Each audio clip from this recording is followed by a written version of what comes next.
Today, I'm going to show you a dish that we like to call murder cabbage. It's a reference from a show called Futari Monologue, where Mikage-chan very vigorously chops up a cabbage, and she's like, I murdered that cabbage. So we're gonna take some andouille sausage, and boom, cut it up, put it in there along with an onion, and then let's see, get out of it, and start it to cooking.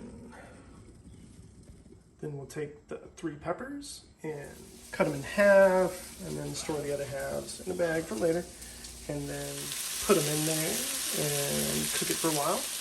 Looking good. We'll go ahead and add some shrooms. Yeah. Then we'll add the coleslaw, a small glass of water.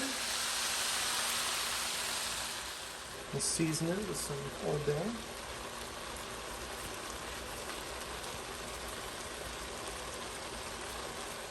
And some spice rub.